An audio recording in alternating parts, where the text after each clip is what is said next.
In a world of experts and influencers, it's not these guys. They lived it. They didn't mean to do it. From Winchester to the outer limits of your memory, they've gone global.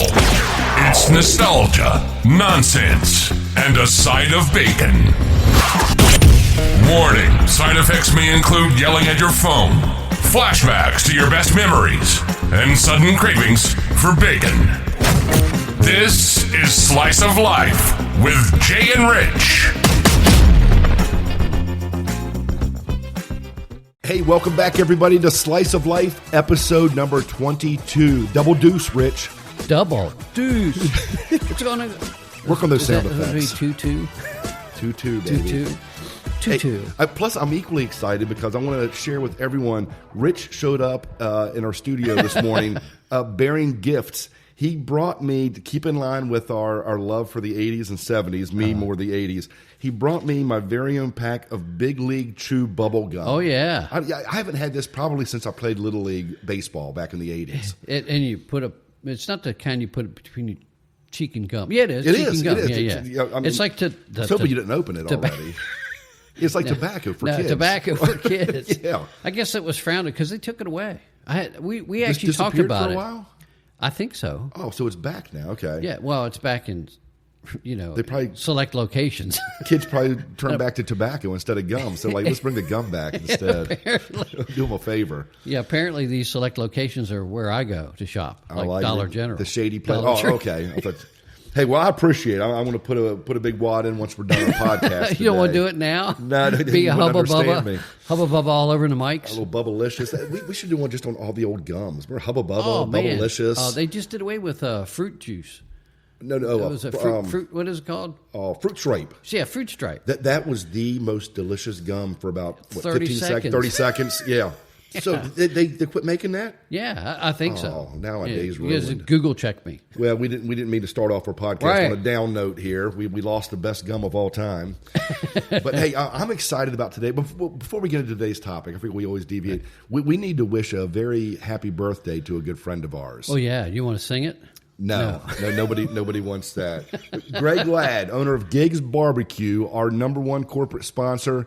He just had a birthday, and we just wanted to wish him the happiest of happiest birthdays, and we hope he celebrated in style and hopefully had some good barbecue that day. I hope he had some nice burnt ends. Yes. From Gigs. Have you seen the burnt ends platter that he's advertising Yeah, now? I saw that. It's like burnt ends. It looks like it's sitting on this delicious creamy mac and cheese. Oh, yes. We have to go get some of that. I think, we talked about doing a live, kind of recording it up at his location.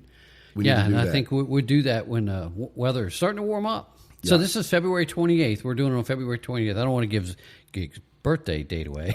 Right, but he just had one. He just had one. Okay, so they can figure out. They're in the vicinity there. So Greg, we hope you had a happy birthday. We appreciate your friendship and your sponsorship, and we look forward to getting out there and seeing Hogzilla in person. Yes. Stop by Gigs Barbecue in Augusta. I don't know the address. Shame on you. Fix this in editing. What is it, Jay? Anyway. Well, that's Greg, we love you. Thank you for everything. I also wanted to mention one other person before we dive into this. A good friend of mine. I've known her since elementary school. She's becoming one of our super fans here. I love this. She writes in, tells us what she likes, gives us ideas for new stuff. So Amy Tubbs, thank you for tuning in. You've been a great friend for, my gosh, since the 70s. I was telling Rich earlier, Amy was actually my inspiration to write my very first children's book.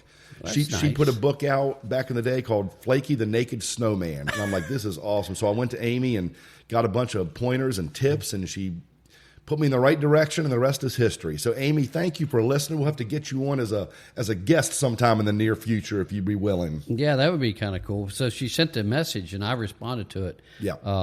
I did forward it to you. Yes. And then, but she was talking about her favorite, one of her favorite toys at the time was the hippity hop. Yep. And I said, man, think about leg workout. That's right. Feel the burn in the quads. Yeah, she had the Donald Duck version. That's right. That's right. Yeah, so those were fun. But yeah, those were, man, my gosh, you got the Popeye type quads or your legs when you're done with that. Oh yeah, you're 6 years old with Popeye legs, arms for legs. That was a fun. Yeah, one. no, that was that's what I love. I love when people tell us that they're listening, and then the whole goal for us is not so much about us sharing our memories, but you guys, remembering good things about your childhood, and then whatever happens through your life. That's right. Yeah. Right. And speaking of good things from our childhood, are you ready to reveal the topic for today's episode? Yeah, let's do it. What is it? I thought you knew. The first time we ever felt like an adult.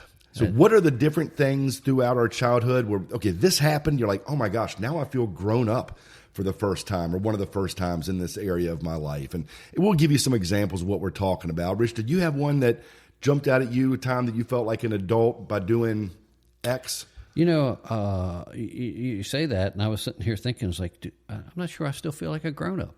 Well, no, you're not. You don't act like one. No, actually, yes. I don't think it was one particular thing, but it was several things that lead up to it. Good, because we need to fill out a whole podcast here. We can't end with which is one thing. Here's my one thing. No, is probably when I got my driver's license. It's a big one. Yeah. I think, but I do understand there's a lot of the kids today that aren't interested in driving. Yeah, but seeing some of them drive, I'm sorry. I know. So what was it like when you had to get your driver's license? Did you go to the DMV and have to do a road test and all that? I absolutely. I don't know about Virginia, but I of course, growing up in wild, wonderful West Virginia, we actually went to the state troopers. They actually took us on the road test. See, that'd be a lot more intimidating, I feel like. Oh, it was. Let me tell you the story. You want me to tell you the story? Yeah, I'm good. Okay. So what was your... Go ahead. You already teased it. Go ahead. So I go, you do, I don't know how long you train with ride-alongs with your parents, your grandparents, and everybody else. Well, you didn't have to do anything with school ahead of time? Oh, we did. We actually so you had driver's ed at first. James Rumsey, we had a driving course. Okay. So we had driver's ed. Gotcha. So we got to drive cars. Okay. And it was with a radio in there that they talked to you through? Yeah. Oh, no, they would actually through the radio of the car. And we couldn't talk back. Right. But we'd tune it to whatever the station was, and you get your instructions. Yeah, and they'd say, stop drifting through the corners, Rich. Say rubbing is racing. But that's right. And that was funny. Was the driver, of course, has all the controls, but on the passenger side there was a brake pedal. Yeah. And I said, who's going to use that? And we would do it. I know we did it, just messing with the driver. Yeah. Pressing the brake when they're trying to press the gas. Anyway, but we did all that. And so we were pretty good. Of course, I drove around on the farm, tractors and trucks and stuff. So you already had a sense of, but when you're out on the road, that's completely different. Oh, yeah. And I take that serious when I'm driving. Actually, I think, not to plug another podcast, but I was just on Sierra's podcast, Branching Out. Right. And I asked her, do you remember the first time you drove your car? And you had your white knuckle in it. 10 and 2. 10 and 2. And now I think it's 9 and 3 or something like that. Yeah. But, mine is 7 and a bag of fries on the side. I told you, you said Use that joke? Yeah. Oh. No, I saw you joke on that. I said, now you've been doing it for years. You kind of got the hand draped over the steering wheel. Yeah. Laid back in the car because you're so used to it. Now, where was I going with that? Anyway. Getting your driver's, you and the state trooper. Yeah. So I do all that, and they go on the ride with you to see, and you got a parallel park. Oh, really? Yes, and I don't know if that's a thing now or not, but I get in the car, and the state trooper says, first thing he says to me, you shut your mouth and do what I tell you to do, and you will pass this thing. Now, how is that for setting you up for stress?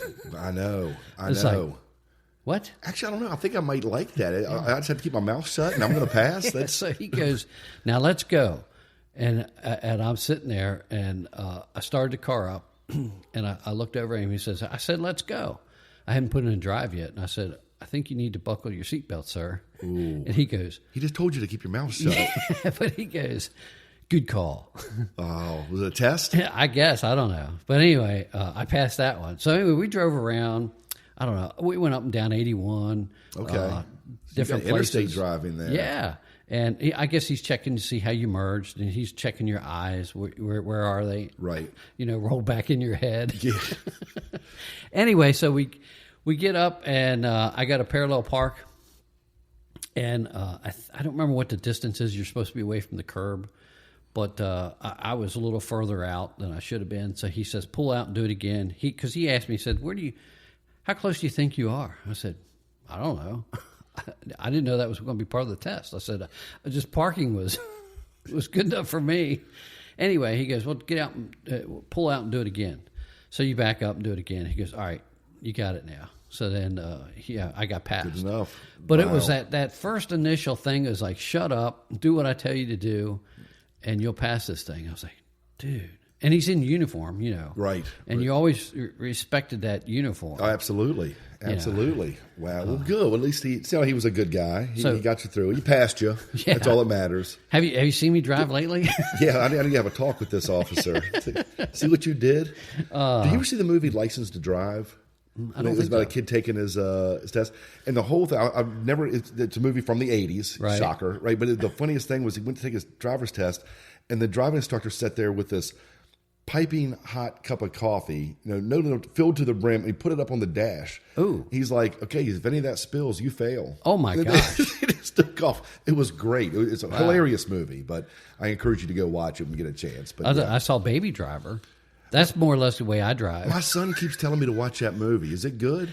He tells me he loved it, but I don't know. Yeah, I think it's an overall. It's not a grand scheme awesome movie for everybody to watch. It's about a getaway driver? Yeah. Okay. But I love the music, and I love the said, actors in it, and it's well done. Okay. And then obviously there's some chase scenes in it where they're driving and so forth. And, Okay. which doesn't happen in real life. Yeah. It's not to us. Yeah. We're not robbing banks. Not yet. Well, No, I'm kidding. You still want this podcast to take off. That's right. So what was one of your first, experiences? Man. One of my first experiences when I felt like an adult. It certainly wasn't walking around the house after your dad asked you to. No, I felt small after that. How about after your first slow dance?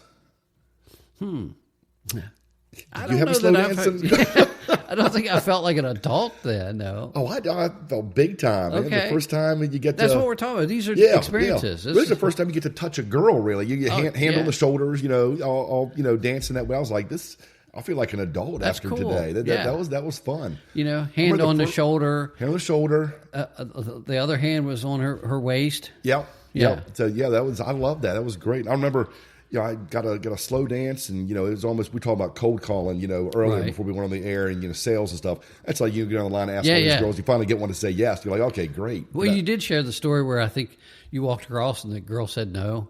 Oh yeah, that was one of many times. But you were like, yeah, But it was play it so off. horrible. The first slow dance I got, I was like, this is great. And the girl was to do me a favor. It was Right. a slow dance. It's no big deal. Well, in my mind, I'll make it bigger than it is. I go find her that was like some dance at the War Memorial Building over the Right. weekend. I go find her on Monday and ask her if she wants to be my girlfriend. Oh, my She's like, gosh. what are you talking about? I was like, our slow dance. She was like, are you nuts? Are you I was unhinged? like, I guess I am. Yeah. I'm sorry I misread your act of mercy. Oh, that brings up a joke that I did. What's that? I said I was actually, it's a true story, but I made a joke out of it. But I was doing my updates. I use Android. Right. And I was on Google Play, and I was doing some app updates, and I saw one down there that said Hinge Dating. And I said, first I thought it said unhinged dating. And I said, well, there's a platform that's probably true. Yeah. Yeah. That's a moneymaker right there. Yeah, Let's jump on that. It's Unhinged. Oh, my like, gosh. she said she loved Jesus and true crime equally, in all caps. Oh, my gosh. Anyway, Wow. folks, we'll stick to our day jobs. Yeah. But so What is what that? what other stuff made us feel like that? How about first job?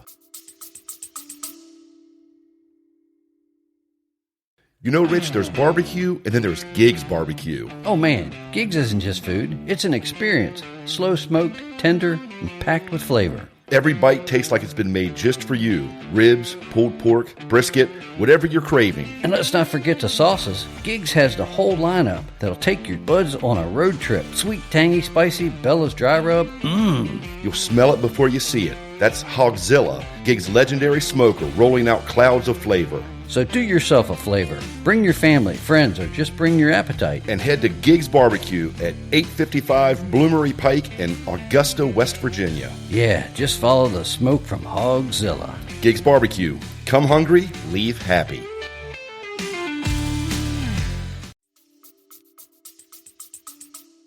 Oh, the first job. I remember my first check. My first job going in, you're clocking in. Yep. My first did you look paying at it and job. say, who the heck is FICO? Yeah, why are they who's taking this FICO? money? Yeah. I was like, come on. Yeah. What was your first job? I We worked were at talking Lord about and this? Lord's. Lord and Lord's? Yeah, it's called Lord Brothers. Lord and Lord's is actually a mom and pop operation out of Martinsburg. They did meat processing and had a farmer's market. Oh, wow. So it's kind of like a Gore's? Yeah, somewhat, yeah. Okay. Yeah. But, we got packaged meat and stuff in, and I'd be back in the back in the white smocks and, nice. The rubber blood boots. on it? Oh, yeah. And then grinding hamburger. Okay. And so you really did have like all the stuff. Oh, yeah. Okay. Yeah, they even let me have sharp knives. Wow, I don't know about that. Wow. Okay. So I'm still confused. You don't even know the name of it? Is it Lord and Lords? No, or that's Lord what Brothers? it was. It was called Lord and Lords. They actually had Where two did Lord names. Brothers? I think it was more confused. Two I names? think it was his son and his father. Okay. So they just called it Lord and Lords. It was, I think it was Buddy Lord and Steve Lord. I think their names were. Okay. So Lord Brothers was just Lord Brothers was just the parent company. Gotcha. Okay. Corporate name. Okay. But everybody knew it as Lord and Lords. Okay. Still remember the location. I think it's an antique shop now. It's just below or just above the underpass in Martinsburg. Okay. So do you have to work there Line. for 2 weeks before you got your first paycheck? And then back then it was not like direct deposit, right? Oh. They were like, here's your check. Yeah.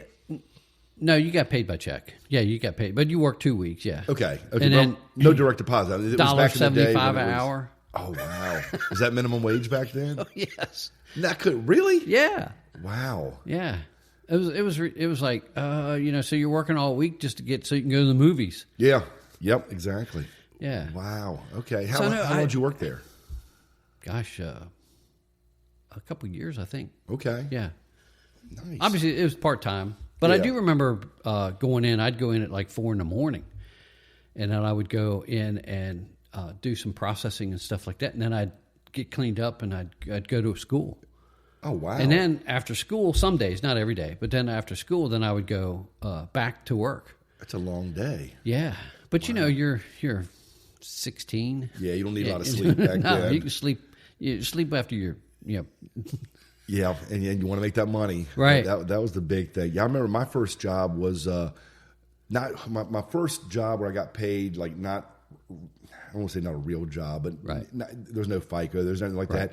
It was I worked for a beekeeper, and I would mow around all the beehives. Beehives, yeah. Yeah, and I had to wear the big Yeah. the big suit with the mask and all that. And that was cool. And then I got paid just Right. cash, but Under the table. under the Jay. table. But that was the IRS didn't listen to our podcast.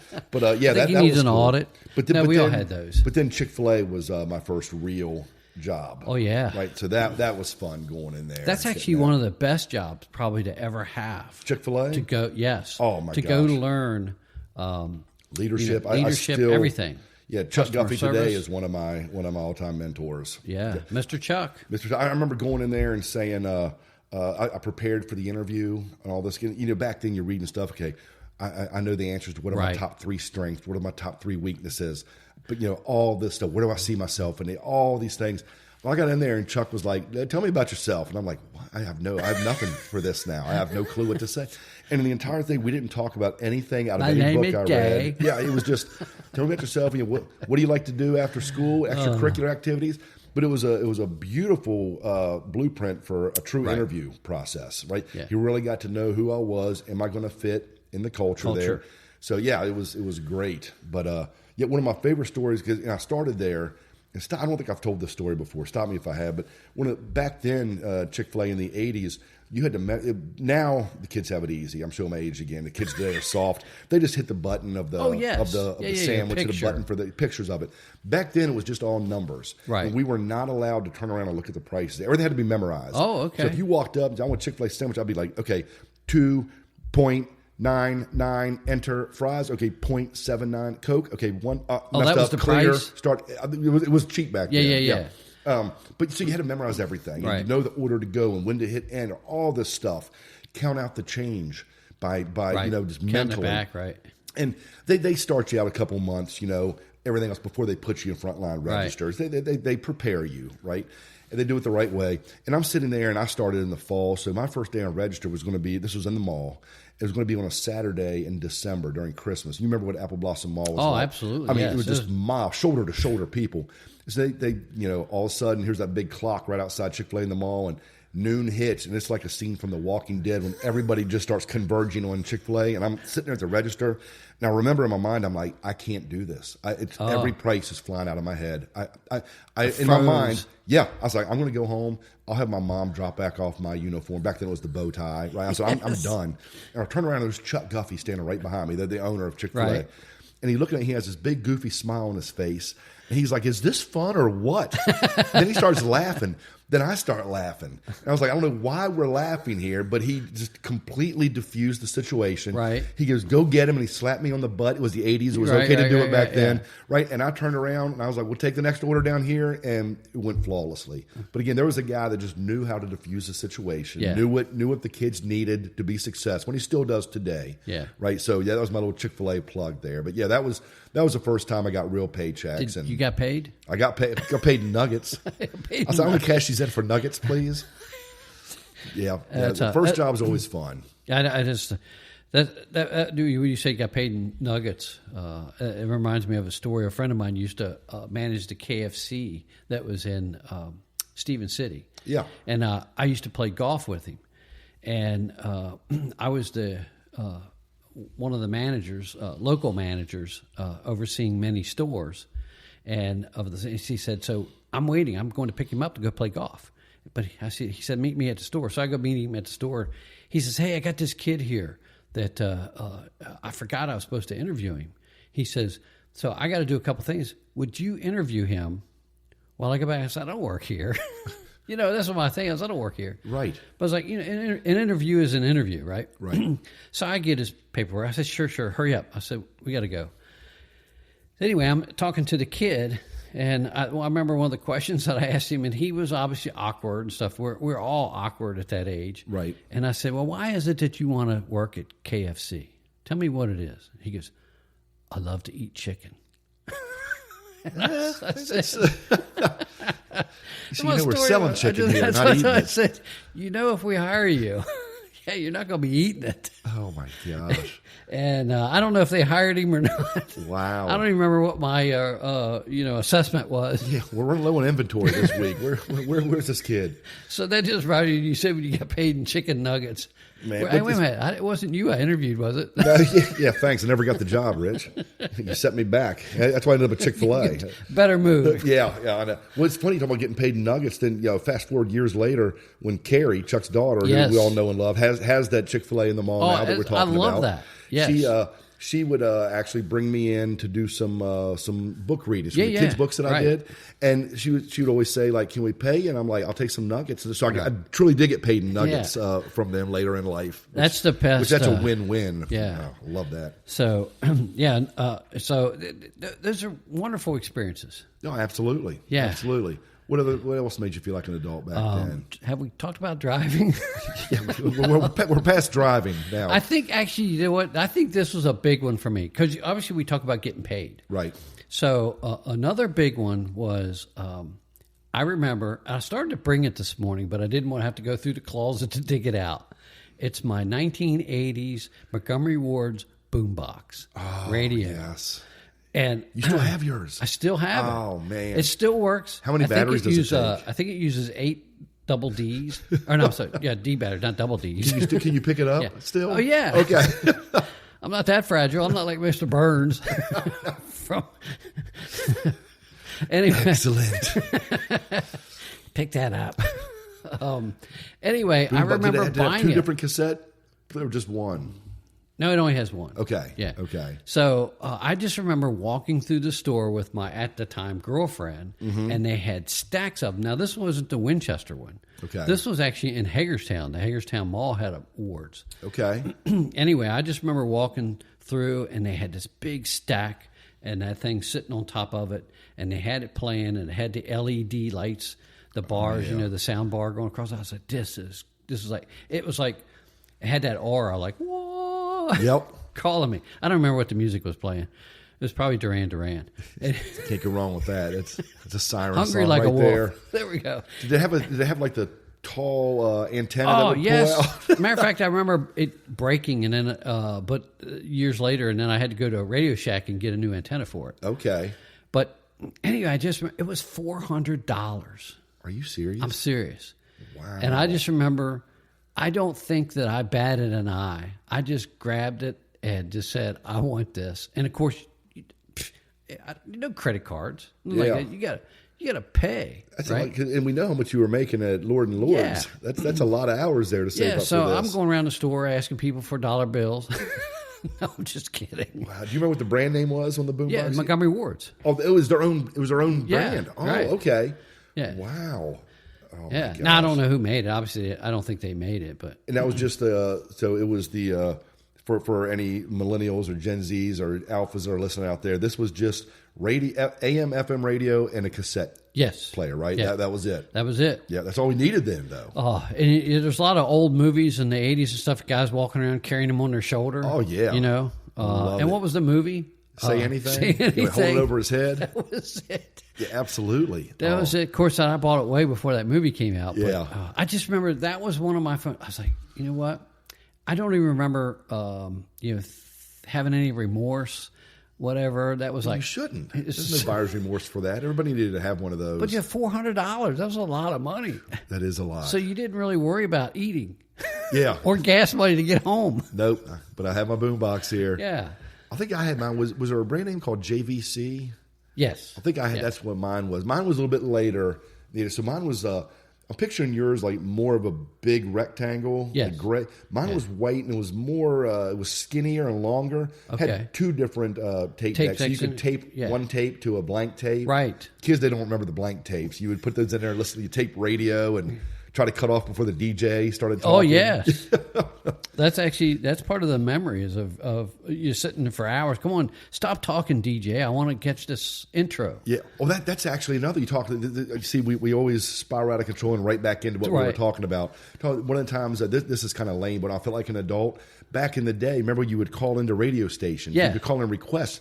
I remember one time I called into the radio station. I was calling in to ask for the Steve Perry song, "Oh Sherry." Oh, remember yeah, that song? yeah. And I called. I was calling WINC and waiting to talk to him. And Barry Lee picked up. And I never met Barry in my life. Did he hang up on you? No. He didn't know who I was. So obviously, this is Barry Lee, the Barry Lee. We've had on our show as a guest a couple times. The voice of the Valley, huge celebrity.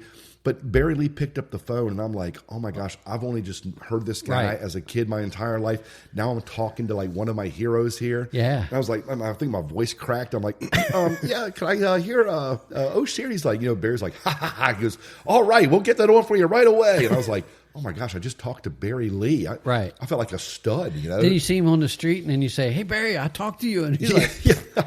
He's like, security, get this guy, keep this guy. We have a restraining order out against this guy. Yeah. No, I remember calling the stations, and you get to DJ odd. Yeah, that was always a that big didn't deal. actually make me feel grown up, though. Yeah, it's it made kind me of funny. feel grown Our up. experiences are different. I know. Hugely different. Okay, here's one. How about very first kiss back when you were a kid? Yeah. Was that Betty? No. So, It's like, no, it was not Betty. the first kiss didn't make you feel grown up? No, I just remember being excited because the girl said she wanted to kiss me. Oh, I didn't say she wanted to hold on, back up. Yeah, so I need to know how this played out. It wasn't just spontaneous. The girl said, I want to kiss you? Not right away, but she said it through her friends. Okay. I was playing basketball, which I think I might have been 15 at the time. Okay. And then anyway, I'm playing basketball with my friends at their house, and this cute girl, I think her name was, I still remember her name was Penny. Okay. Anyway, she was from deeper West Virginia. I don't remember the town. Okay. But anyway, she was up visiting some relatives, and they lived next door, and she was hanging out. And, you're 15. I'm not really paying any attention to that. I'm playing basketball. Right. And her friend comes over, who I knew, and she says, hey, Penny thinks you're cute. And she said she'd like to give you a kiss. And I was like, guys, I'm done playing basketball. Yeah. Sub somebody in for me here. Got something more important to get. She was when I found her and said, hey, and then you started kissing? No. Okay. Well, paint the picture. It was a whole thing of like, you're that nervous. So you wait, you're standing around talking for like hours. Okay. It was probably 15 minutes, but it seems like hours. Felt like hours. Yeah. And then somebody came and yelled for her, said it's time for her to come in. And it was like 3:00 in the afternoon.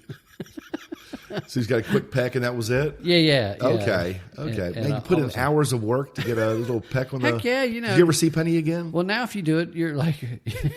you get arrested. I don't think... No, I don't know. Okay, I think we wrote back and forth a couple times. Okay. And then once she saw that I couldn't write... She's like, you see this guy's spelling? It's atrocious. I was going to kiss this guy? Come on. She did, not was. Yeah. So I was going to kiss this guy twice? Forget it.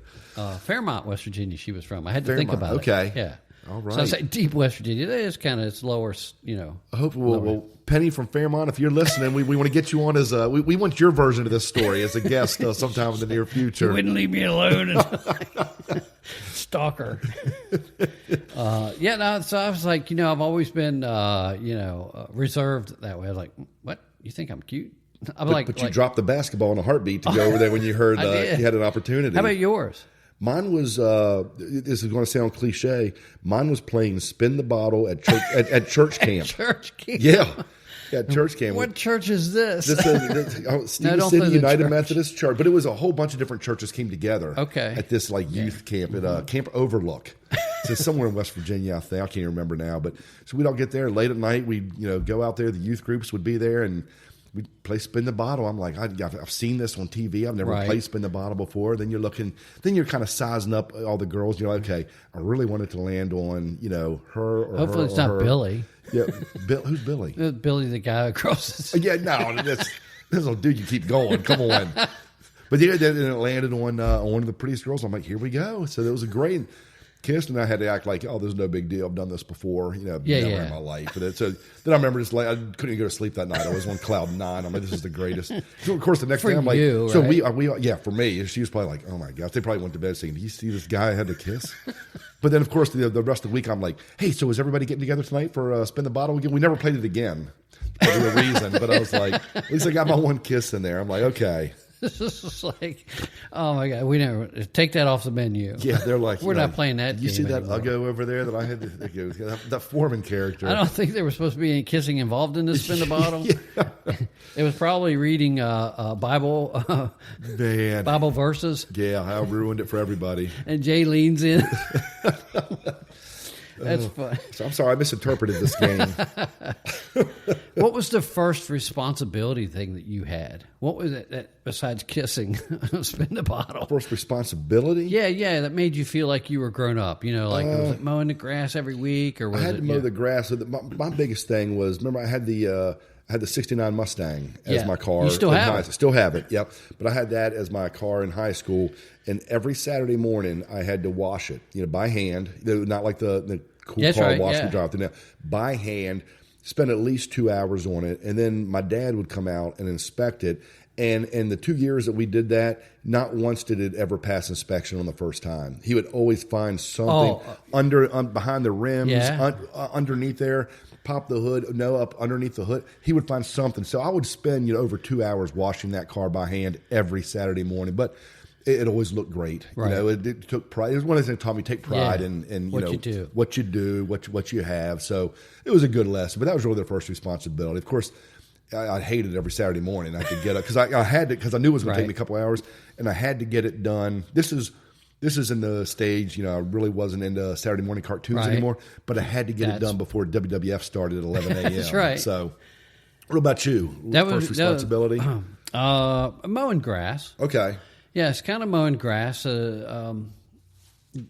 I just remember I shared this story on social media. There's a HL Mills. It was a gas station in Martinsburg, and I would ride my bicycle down and get like a gallon of gas in the metal can. Yep.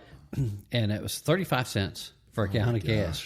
So I miss those days. Yeah, I think I mowed like 2 yards, neighbors, and made $10 each. And as a matter of fact, it's pretty good money back then. It was. Yeah. It was like, what's you know, I don't know how long it took me, maybe 15 minutes to ride my bike down there and back or something. But you're making $20. You know, of course, it took me several hours to mow the lawns. Yeah, I mean, they weren't huge lawns, but we've talked. You like? I still I like to mow. It's kind of relaxing. I think. Yeah. I don't know. Not the same for you.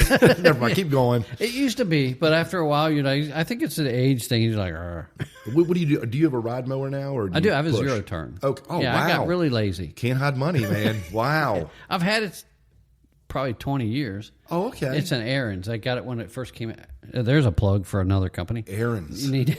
Wow. It's an Aaron's. Arians. I don't know how to pronounce it. Oh, Arians. I don't know. Okay. Anyway, I've had it, and I've never had no problems with it. Oh, nice. You know. Okay. So anyway, I used to push mow. Yeah. This is totally not making you feel grown up, but I'll share that story for another time. Just remember, share the mowing story of when I lived in Clearbrook. I'm making we just have to remember that. Making a mental note. But it was actually mowing the grass. And I just remember mowing, and I just remember trying to make it look like the stripes that you would see on the baseball fields. Oh, yeah. And I just remember the feeling that you got from when the people would come out and thank you. You know, not so much the money they gave you, but they'd make a big to-do about how great a job that you did. Yeah, you take pride in your work. And I was like, I'm sorry, Miss Fletcher, about your bush that I... Don't concentrate on that. Just concentrate on these cool baseball stripes we have over here. But it was just kind of like the, the pat on the back. Yeah. Yep. Said, attaboy. So, yeah, just kind of made you feel like and I just remember then other people would ask my parents if I would come mow their lawn. Yeah. And then pretty soon I was doing like 3 or 4 lawns. Well, that's important when you're at an impressionable young age like that, to have that kind of affirmation. Yeah, that people, hey, so. You're doing a good job, and it's genuine, right? So that's good. Yeah, I didn't think about how lazy they were. Yeah, like why me aren't now. you out doing this, lady? Come on. That was like some kid says, "I'll mow your lawn for 10 yards." Like, get out of here, kid! I don't want to do it myself, but I don't want to pay you $10. No, I'm just, of course, I don't know what the mentality there is, the thought process, but. There's not a lot of kids that go around mowing lawns now. Yeah, you got me thinking. This is kind of a stretch, but later in my job. This was after my first year in college. I came back home and I got a summer job. That's what you did to save money for going back. Right. I got a job at Ashworth Brothers here in town, the one that make conveyor belts, right? The conveyor belt. Yeah, so I got still a job in business. there, and I was still in business. Yeah, they're great folks. Still talk to a lot of them there. So I got a job there just being like the handyman, maintenance guy around there for the summer to help out. And this was so stupid on my part. I should know better than this. I look back and, what was I doing? I thought I was more mature than I was. But they put me outside to mow all the stuff just during the middle of the day. And I just take off my shirt and start mowing. I was like, this is what I do at home, right? Right. And they came out and they go, what the bleep are you doing? They go, this is a business. Put your shirt back on. I just got chewed. I thought I was going to get fired my first day. But they were cool about it. They forgave me and kept me on. But yeah. So you look back, you're like, why would I do that? That makes no sense. Did you remember the first time you drove by yourself? Talking about driving as part of the growing up. Yeah.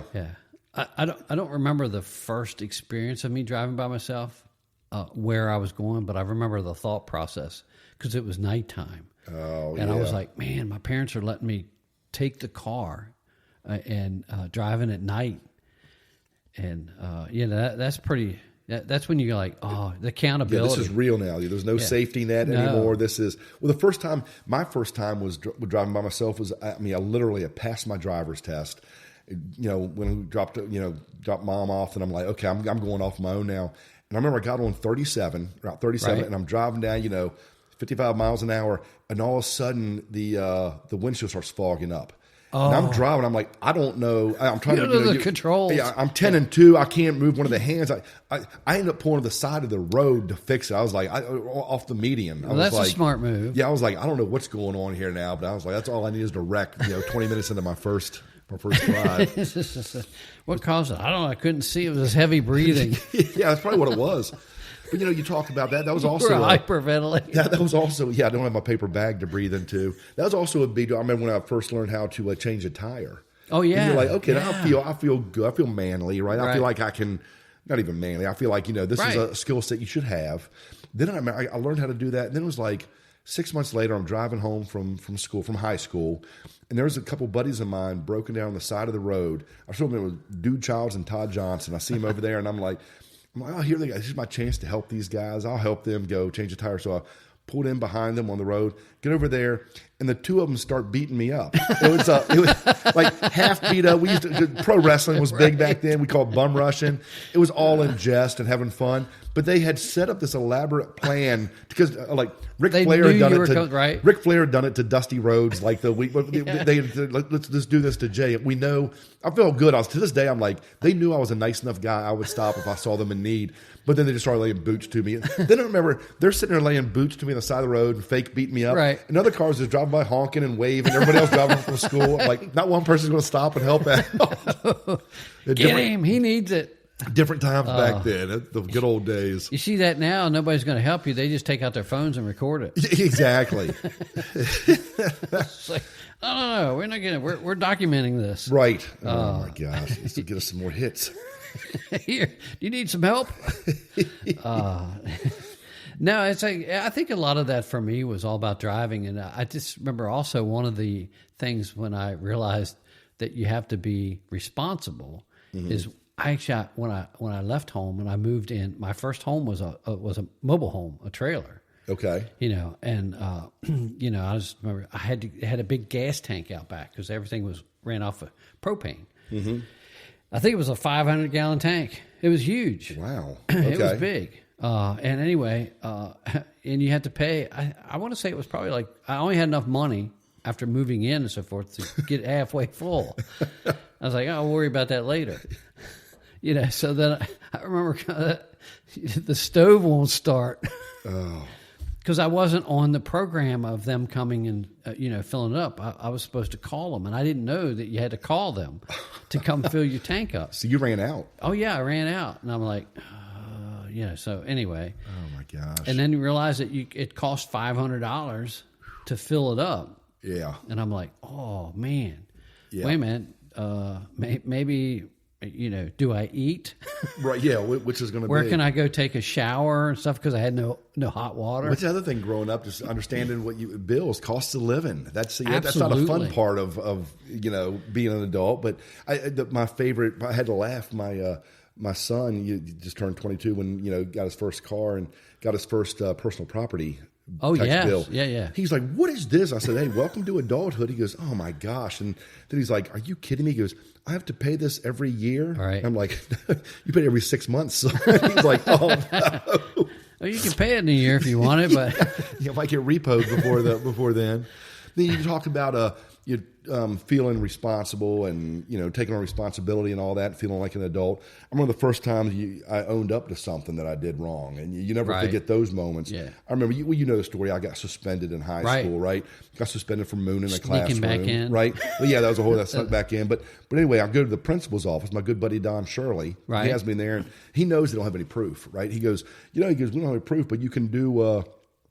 You have a chance to do the right thing here. You want to be a man, or you want to be a boy? Right? And he's putting it over there. He goes, you want to be a man and fess up and tell us what you did, own your actions, then step up. He goes, if not, if you want to keep, being a coward, and I don't think he used the word coward. If you want to keep, doing what you're doing and not owning up to it, that's fine too. So what's it going to be? I was like, okay, I thought about it. And I'm like, I am going to be a man. I said, you know what? It was Mike Dougherty. Yeah, it was Mike Dougherty. I said, there you go. Go talk to him. But I was like, no, I did it. And, I said, I did moon the class. I said, but I didn't drop my pants all the way. Right? He goes, well, what, how much did you drop your pants? And this is a real conversation we're having. I'm like, I had a tad or a smidgen. He goes, well, was it a tad or was it a smidgen? I'm like, I say it was a tad. He's like, 2-day suspension. We got you. but you know what? At the same time, I took the 2 days off and all that. But at the same time, there was something gratifying about saying, you know what? I owned up to this. It's character building. Yeah, it is. You know, I did something I shouldn't have done. I owned up to it. I admitted it. I did my time. So, move forward. Mom, Dad, I'm really proud of Jay now these days. That's right. Let them know. I need that affirmation we were talking about earlier. So, I hope Don Shirley listens to this. We're buddies now. No, that's right, because that's one of the things that I talk about. My grandfather didn't sit down and have conversations with me, teaching me life lessons. Right. He just lived in a way that, and he was my biggest mentor. He just lived in a way that his life was on display. Yeah. So don't do anything that you're not going to, be proud of. Yeah. And what a great example he set for you with that kind of lifestyle and that example, because look at today, in today's, society with social media and everybody has a camera and a phone. I mean, we really live in a fishbowl. Absolutely. Everything we see is on display. Even when we don't think people are watching, they are, And yes, some people want to try to trip you up and watch you fail, but a lot of people are watching to see how you're going to act and react so they can emulate and act like not watching me. Yeah. Jay and Rich are the cautionary tales. Well, one of the I do remember one of the lessons when he did actually speak to me in a way of we were talking about character, and this is being grown up, is he said, when you're born, you're given a name. And he said, that's your name. He said, what you decide to do with it is up to you. So, that's what he was, telling you. So do you want to be known as somebody responsible, good character, good morals? Do you want to be, that person nobody just goes, here comes Rich, go away. Right. Yeah. That still happens too. Yeah, I heard a guy give a speech the other day, and I'm going to butcher it, but it was something to the effect of, he said, every person dies twice. And you've heard this one. It's one when you take your last breath, and the other one is when the last person that you've had an influence on during your time dies. I thought that, and it was much more eloquent than the way I just phrased it, but I thought that was an interesting way to put things in perspective. What kind of legacy are you leaving for those around you? I always say, ours is the podcast. It'll live on forever. That's why we're recording this. And I don't know what my legacy is on my social media platform. It's probably going to get deleted. But you think about that, and not to bring the show down, but you think about it, you're only 3 generations from people not knowing who you were. Yeah. It's usually your grandchildren or your great-grandchildren. That's about it. So then they go like, you talk about this guy. We do it. We talk about people. I was just talking about Wendell Dick just recently. Yeah. I was on Sierra's podcast, right? Yes. Yep. I didn't. See, I watched it, just so you know. Oh, good. Somebody did. I tuned in. It was a good one. Yeah, anybody hasn't watched Branching Out with Sierra, watch them all, but watch the latest episode with Rich. It's a really good one. Oh, thanks. You're on there twice. About to be a third. Oh, you're going to be a third? Yeah. I heard that. Yep. Yeah, that's right. She said, hey, Jay, we're going to... She was calling you out. I think Barry's been on there. She's had some... Actually, that's what and to be honest with you, I said, to be asked to be on the show after so many... And not just you or Barry, but she's had so many amazing people. Yeah. People that I don't personally know. Yeah. And be on their show. And then you want me on your show? And you're like, okay. It's an honor. Yeah. That people seek you out for... entertainment value. Yeah. He's not going to learn anything. He's just going to laugh. Anyway, no, that's good stuff. But so that's why I think I default back a lot, because as a kid, you get yourself in situations that you try to clown your way out of. Yeah. And Don Shirley didn't let you do that. Yeah, there's a time and place for clowning your way out of stuff, and then there's eventually a time. Okay, face the music. Right. It's never. as fun as clowning your way out of it, but it's a rite of passage. Hopefully we all go through and come out okay. Could you imagine doing that in the working world now? Mooning some of my coworkers. Yeah, HR probably wouldn't be as forgiving as Don Shirley was. It's a 2-day suspension. They'd be 2 days off work, sure. Yeah, now you get time off with pay. Right. We even the whole school things, and now they stay in school and. Oh yeah, you're on suspension, but you still got to show up. It's like in school suspension. Yeah. Anyway. Oh, I remember having to. I always think like my friends got me in trouble more. I got myself in enough trouble, but I remember sitting we had what they called cloak rooms. Okay. Do you remember those? You probably cloak don't. Rooms. Yes, the old schools had. Sounds like Harry Potter style. It's kind of like exactly where. You wore your coats, right? And and then you would hang them up. We had a coat room. Well, no, they called it a cloak room back then because I guess from the 1800s. Are you at Hogwarts? What is this? But that actually, you would go and it was behind. It was basically a closet. Okay. And I remember the teacher, if you got in trouble, they'd make you sit in there go to the by cloak yourself. Room? Yeah. Oh my gosh. And you could hear class, but you couldn't see anybody. It's like a sensory deprivation tank or something you're going into. Yeah, I remember sitting back there. And then, of course, you had the classes as you got older that you sat beside the teacher. Yeah. That's when you know you're acting up. The teacher comes in, you have to sit beside the teacher. Yeah. So people would say, oh, you're the teacher's pet or the teacher's favorite. It's like, and what's wrong with that? And you guys had paddling back then too, right? Yes. Yeah, we did too in elementary school. Got paddled one time, and that was actually, to be honest, that was my friend. Or I wasn't even my friend; he was a neighbor. Okay. And I didn't care for him because he was always causing problems for other people. Okay. And he got me in trouble, clowning around. We were sitting waiting for the bus, and he jumps on my back, and he's messing around, horse playing. And the teacher, Mr. Greenfield, I remember his name. He said, "If you guys don't, stop that, I'm going to paddle you." And I'm like, "I'm not doing it. He's doing it."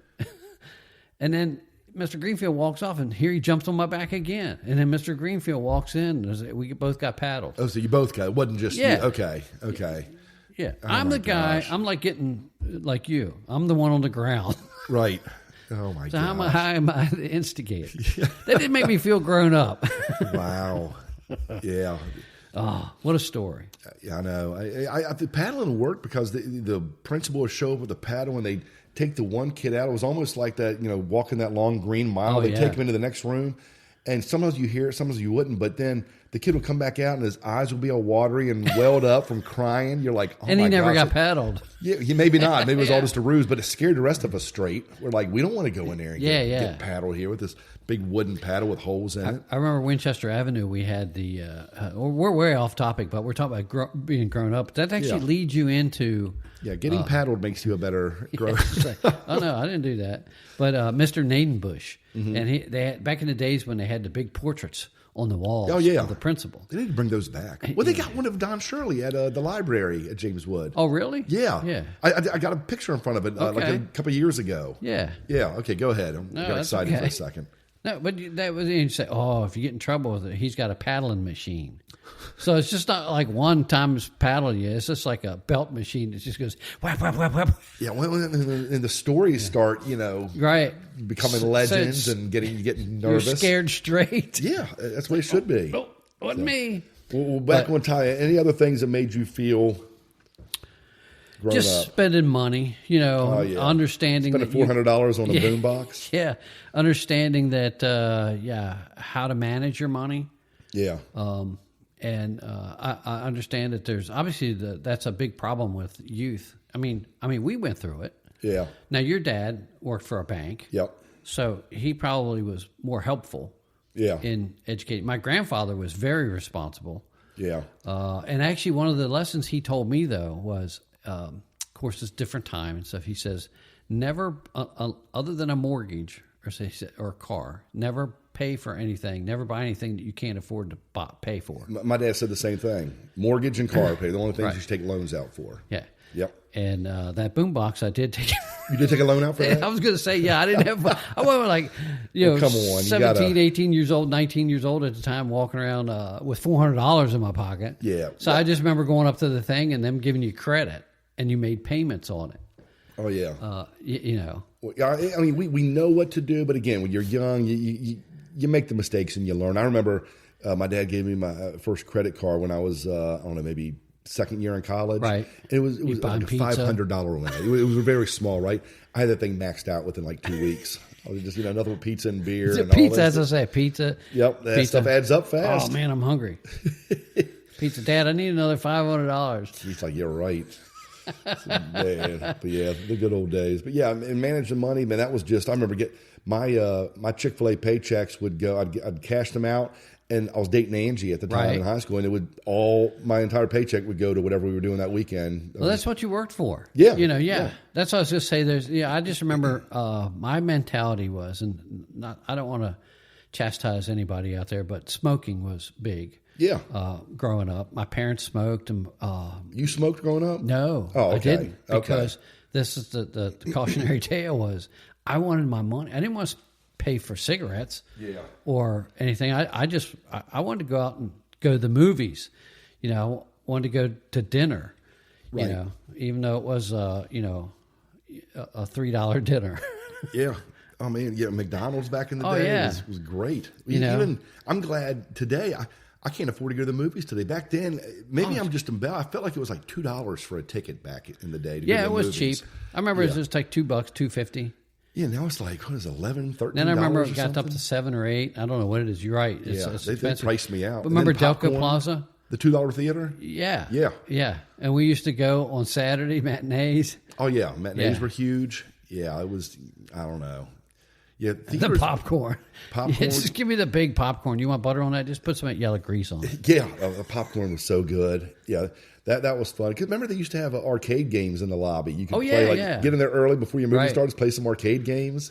Man, it's just not the same anymore. Yeah, they had pinball machines before that.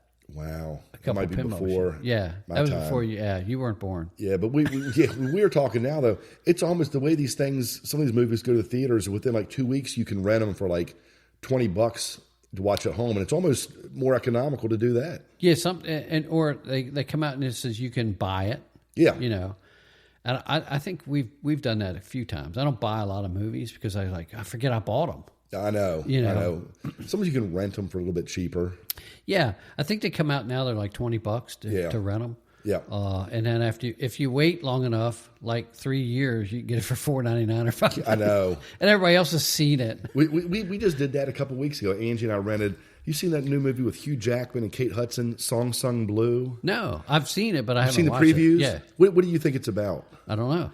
I thought it was the story of Neil Diamond. Yeah, that's what I did too. Okay, yeah. It's not. It's the story. It's a true story of a Neil Diamond impersonator. Oh, really? That's the whole movie. That's crazy. Yeah, right. I'm not the only one that didn't know. I'm glad you thought the same thing. Yeah, because it's a good movie. I was just like, this isn't Neil Diamond. Right. Like 5 minutes in, I'm pausing. I'm like, what am I missing here? And Angie's like, no, it's not about that at all. And I'm like, it's like, well, that's why I rented this thing. Yeah. About Love on the Rocks. Yeah.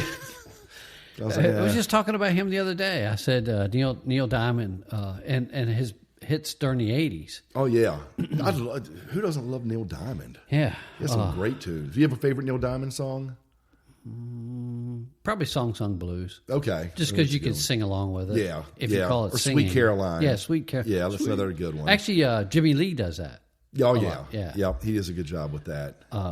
That's a local artist. For those listening that may not know. Yeah, iconic. Yeah, Jimmy Lee's one of the Jimmy best. Lee. So is there any one, I know we've gone on so many different rabbit holes, but is there any one thing that you could recall that you thought, you know what, now I'm big time now. I'm grown up. How about like when you had a baby? Well, you didn't have a baby, but Can so we're moving out of the 80s. Now we're moving out of... whatever. Oh, okay. When it finally hits you. It can be any time. Yeah, I think the typical milestone, getting married, having a kid, those type of things. I remember, buying my house. Buying a house, that's a big one. I just remember walking through the door. Yep. And come on. I remember walking through the I'll own this in 30 years. I don't think I was thinking of it that way. Yeah. But I do remember walking through the door. I remember walking through the door of the first house that I bought, and the people that still lived there were in the house. But I remember walking through, and I was like, as soon as you walked in the door, you could see almost all the way back to the back of the house. Nice. And it was just like, oh, because I lived in a mobile home. So any house was nice. This is a, And I'm saying the mobile homes are bad, but, because I was thankful to have that. Yeah. It was my place. Yep. But you walk through the door and you go, oh, this is it.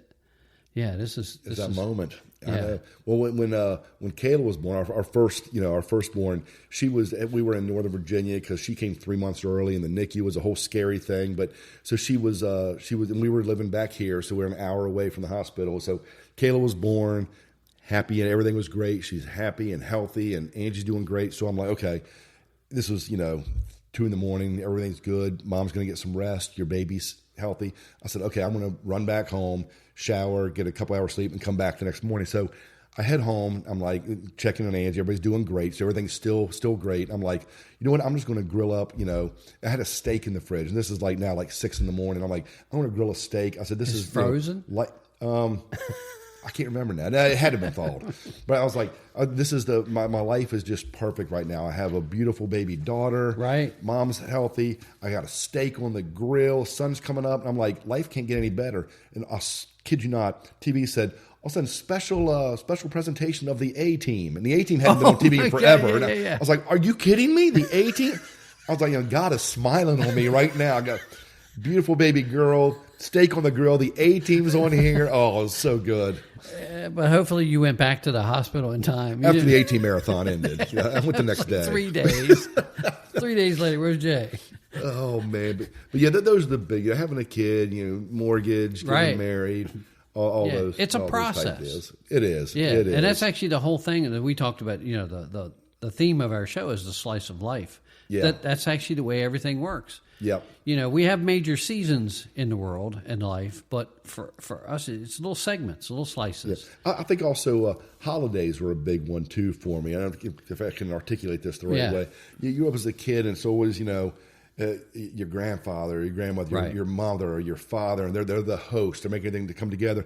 Then somewhere along the way, you start assuming that role. Yes, you're in control here. It's maybe you're hosting. You take care of all the food and all this kind of stuff, and have people come to you and you celebrate them. They've paid their dues. It's time for you to take on some of these responsibilities, and you love it, right? It's a rite of passage. You want to do that, but it's just kind of cool. And you're enjoying the moment, and then you can kind of see, hey, somewhere down the road, somebody else is going to take this over, and we're going to move on to the next stage. Yes, there we go. We can't wait for Jay to get a little older so we can just take this over. Yeah.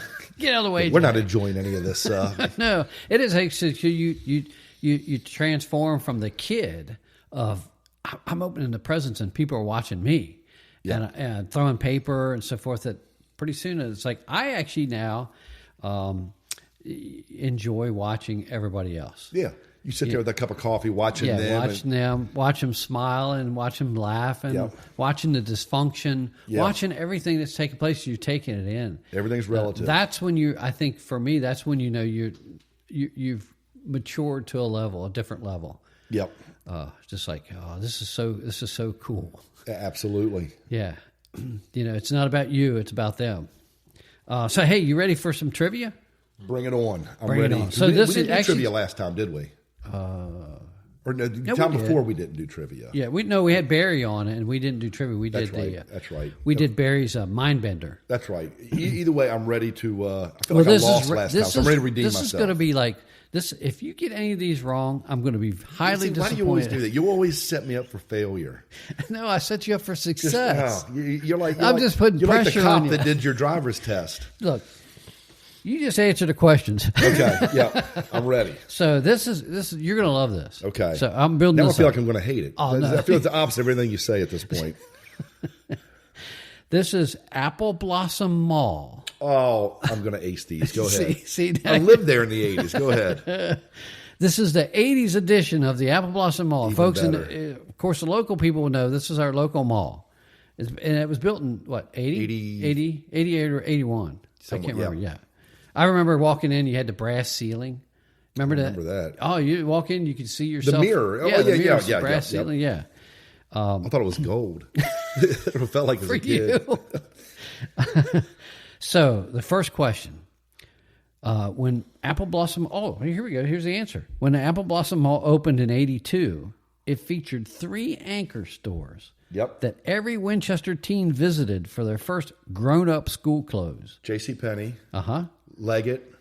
Uh-huh. Leggett, right? JCPenney. And, Montgomery Ward?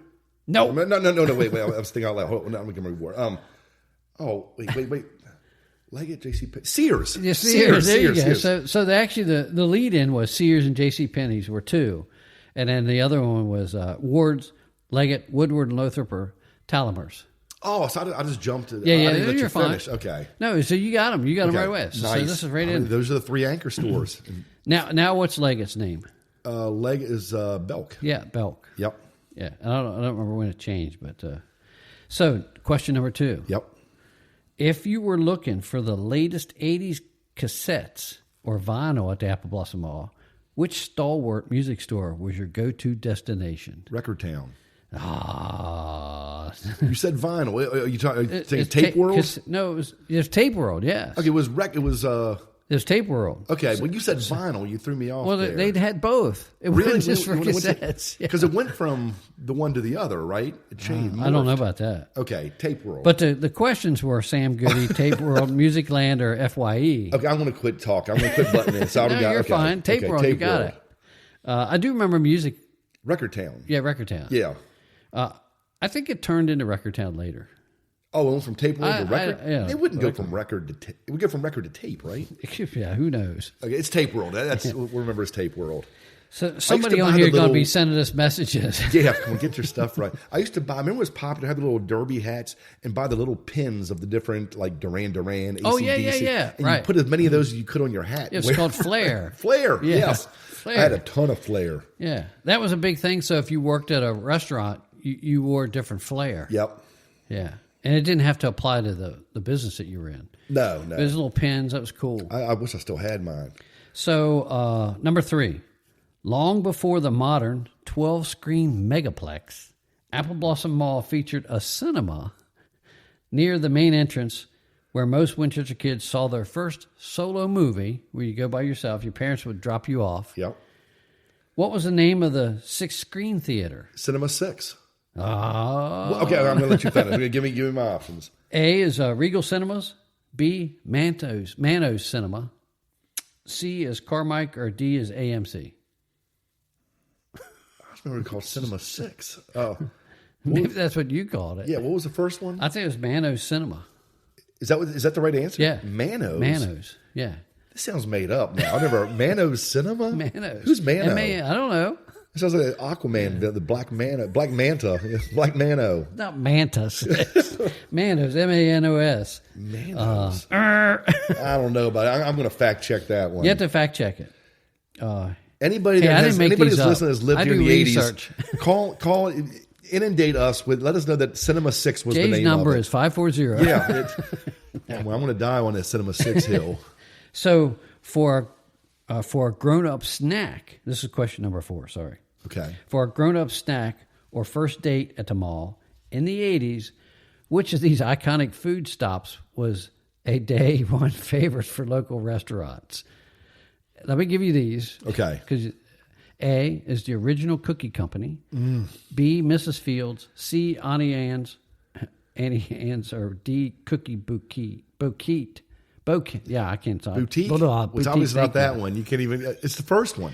Yeah, the original cookie company. Dude, you could go there. I love that. I don't know how I didn't weigh 200 pounds in high school, because I would go there. You would get 3 hot cookies for $1. Yes. I would, oh my gosh. And they melted. They were so soft. And I chased it down with a large Coke.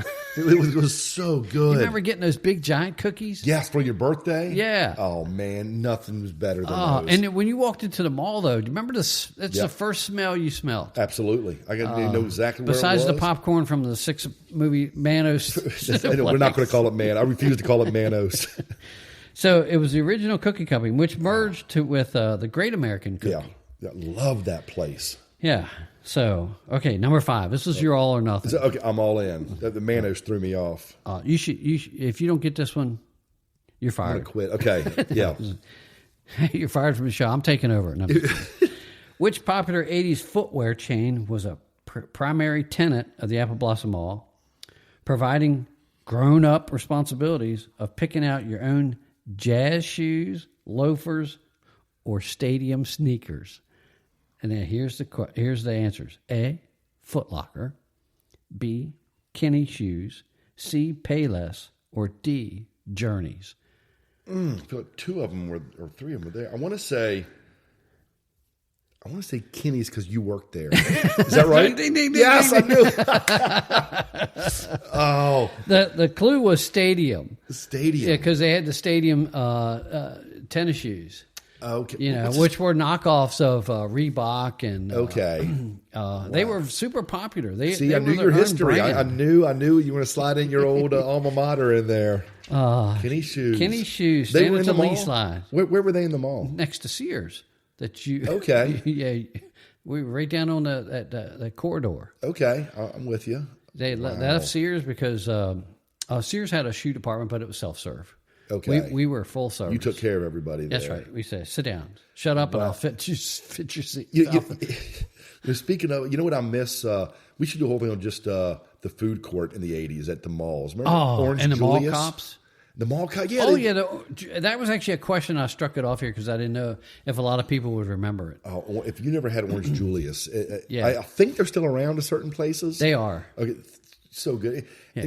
Am I remembering this right? I think they just serve one drink. No, I think they had different flavors, but they do. Yeah. Besides orange. Oh, it was like an orange creamsicle. Yeah, it was delicious. Oh my gosh. So that was. Yeah, and Chick-fil-A is the only restaurant that's still there that was there from the beginning. Yes. In the mall.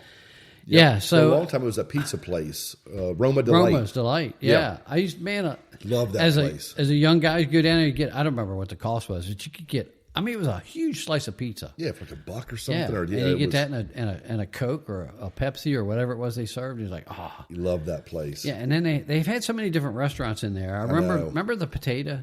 The potato place. Yeah. How'd you like your potato today, sir? Yeah. That was a weird one. It's like a whole baked potato.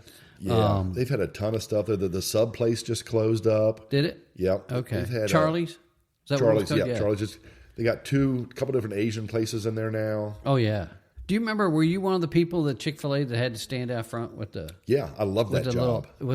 To hand out the samples? Yeah, the chicken nuggets with the toothpick. The only better job than that was to dress up as the... back then it wasn't the cow, it was the chicken. Doodles. Yeah. And you would go out there and... That was a fun job, going out there as the mascot. So that was one of your grown-up moments? That was one of my, you go over there and, you take the big head off. You go there and you mess with your friends. You'd call them a name. And so they're like, who's in that costume? Oh, man. This has been a fun episode, I think. It has been good. I feel more grown up just talking about these things. So we're back next. We're back. Is this still February? Yeah, this is the last day of February. So we just made it in so we'll be back in March then, right? Yeah, next week, tomorrow. We'll be back in the studio. In the upgraded gig studio. Jay's got new flooring. That's right. So what are you talking about next time? We have no idea. I know. This one was, actually, to be honest, we were supposed to record last week. I had a cold. Yeah. And you were getting new floor. That's right. The flooring was still up here. Yeah. Yeah. So I said, well, let's get it in. Yeah. February 28th, the last day of February. What a nicer acoustics with the new hardwood down here. Actually, it is. It's not bouncing back. Really? Maybe there is something to it. Yeah. Okay, good. It looks nice. We're always improving so, here. folks, I'll take a picture of the floor. I'll share it on social media. That'll get 2 likes. Me and you. And enjoy your Big League Chew. I'm going to enjoy my Big League Chew. Everybody, thank you again for tuning in. What is it again, Rich? Before we get out of here, let's toot our own horn because nobody else will. How many cities and countries are we in now? 32 countries. 32 countries. And over 300, I think it's 326 cities. Awesome. So hey, it's crazy. We appreciate everyone that's listening to us. Please share it with your friends. We want to bump those numbers up and have more fun. And call in, let us know what you think of it. Absolutely. As long as it's good. It is just proof that I keep going as long as it's positive. Keep it like we're all connected. And that's what I tell people to say, why do you think people listen to you guys? It's certainly not to hear us talk, but it's connecting. They go, oh yeah, we remember that. Anyway, folks, appreciate it. Jay said it best. I'm rambling on, and we're out.